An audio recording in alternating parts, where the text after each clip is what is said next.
ગુજરાત અને હું છું આપની સાથે કોમલ અગ્રવાલ। શરૂઆત કરી મહત્વના સમાચારોથી તો રાજકોટ સહિત સમગ્ર સૌરાષ્ટ્રની જનતાને તબીબી સેવા પૂરી પાડતી રાજકોટની સિવિલ હોસ્પિટલ અવારનવાર વિવાદોમાં ઘેરાયેલી રહેતી હોય છે, તો ત્યારે સિવિલ હોસ્પિટલનો વધુ એક વિવાદ સામે આવ્યો છે, જેમાં થોડા દિવસો પહેલા સિવિલ હોસ્પિટલ કોઈ વિભાગમાં એક દર્દી જાતે જ બાટલો લઈ સ્ટ્રેચર પર સૂતો જોવા મળ્યો હતો। આ તકે હાલ તે વિભાગ સિવિલ હોસ્પિટલના ઇમરજન્સી વિભાગનો હોવાનું જણાવ મળ્યું છે। ત્યારે શું દર્દીને સિવિલના તબીબો દ્વારા એક બેડ આપવાની જગ્યાએ આમનામ જ રગડઝાડતા મૂકી દેવામાં આવ્યો હતો અને શું ત્યારે હાલ સમગ્ર મામલે રાજકોટ સિવિલ હોસ્પિટલના આરએમઓ હર્ષદ દુસરા દ્વારા આ મામલે ખુલાસો અપાતા જણાવ્યું હતું કે હાલ આ મામલો અત્યારે અમારી સામે આવ્યો છે, સાથે જ આ બાબતે દર્દીના સગા કે અન્ય કોઈ દ્વારા સિવિલ હોસ્પિટલના કોઈ ઉચ્ચ અધિકારીઓને જાણ થઈ નથી, તેથી આ મામલે અમે સિવિલ હોસ્પિટલના સીસીટીવી કેમેરા જોઈએ। આ બેદરકારી પાછળ જે કોઈ જવાબદાર હશે તેની સામે કડક પગલાં લેવામાં આવશે। રાજકોટ સહિત સમગ્ર સૌરાષ્ટ્રને સેવાની સવલતો પૂરી પાડતી રાજકોટની સિવિલ હોસ્પિટલ અવારનવાર વિવાદોમાં સપડાયેલી રહી છે, ત્યારે રાજકોટ સિવિલ હોસ્પિટલના વધુ જે વિવાદો છે તે સામે આવી રહી છે। દિવસે ને દિવસે સિવિલ હોસ્પિટલ વિવાદોના જે ઘેરાવમાં છે તે સપડાયેલી રહી છે। ત્યારે થોડા દિવસ પહેલાં રાજકોટની જે સિવિલ હોસ્પિટલ હતી તેમાં એક દર્દીને જે છે તે સ્ટ્રેચર ઉપર જે બાટલો હોય છે તે સાથમાં લઈને સૂતો હતો તેવો એક ફોટો વાયરલ થયો હતો, જે બાદ અધિકારીઓ દ્વારા આ બાબતે તપાસ કરવામાં આવી હતી। ત્યારે વળી એક બીજા થોડા દિવસ બાદ એક જે રાજકોટની જે ગરીબ દર્દીઓ માટે જે એમ્બ્યુલન્સની જે સવલતો પૂરી પાડતી જે એમ્બ્યુલન્સો હોય છે તેનું અત્યારે એક કૌભાંડ સામે આવ્યું છે કે જે એમ્બ્યુલન્સમાં 14 જેટલી એમ્બ્યુલન્સ હતી જે સિવિલને આપવામાં આવી છે દાતાઓ દ્વારા, સરકાર દ્વારા, પણ આ જે એમ્બ્યુલન્સ છે તેમાંથી અત્યારે 5 જેટલી જ એમ્બ્યુલન્સ છે તે કાર્યરત છે અને બાકીની જે એમ્બ્યુલન્સ છે તે ખખડ ધજાનંદની હાલતમાં અત્યારે પડી ગઈ છે। ત્યારે અત્યારે અન્ય બાજુના દ્રશ્ય જોઈ રહ્યા છો કે આ જે એમ્બ્યુલન્સ છે તે એકદમ કંડમ હાલતમાં જોવા મળી રહી છે। ત્યારે હાલ અત્યારે આ બાબતે અત્યારે અધિકારીઓ દ્વારા ખુલાસો આપવામાં આવ્યો છે કે જે હોસ્પિટલનો જે એમ્બ્યુલન્સ છે તે અત્યારે બધી સરખી છે, અમુકમાં જે નાનું મોટું રિપેરિંગ કામ છે। ત્યારે અવારનવાર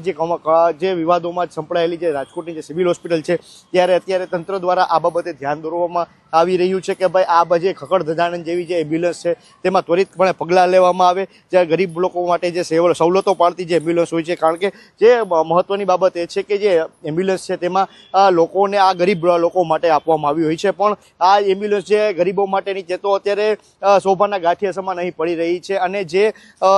પ્રાઇવેટ જે એમ્બ્યુલન્સના જે લોકો હોય છે તે ત્યારે પ્રાઇવેટમાં પૈસા દેવા માટે મજબૂર થાય છે, કારણ જે ભાડું તેમને 1000 રૂપિયામાં ગામે જે કોઈ ડેડ બોડી હોય કે કોઈ મૃત થયું હોય કે કોઈ ઇજ્જત થઈ હોય તેને ઘરે જવા માટે જે બહાર ગામના લોકોને 1000 રૂપિયામાં જવું પડતું હોય છે, પણ હવે જે આ પ્રાઇવેટ એમ્બ્યુલન્સ આવવાથી તેમાં અત્યારે જે 1000 રૂપિયા ભાડું છે તે 5000 પહોંચી જાય છે। ત્યારે ક્યાંક ને ક્યાંક આમાં કોઈ અધિકારીઓની પણ મિલીભગત હોઈ શકે, કારણ કે અવારનવાર આ બાબતે રજૂઆતો થઈ છે, ઘણા પત્રો પણ લખાયા છે, પણ હાલ સરકાર દ્વારા આ બાબતે કોઈ અત્યાર સુધીમાં પગલાં લેવામાં નથી આવ્યા। ત્યારે અત્યારે જે સમગ્ર મામલો મીડિયાની સામે આવતા આનો બહુ મોટો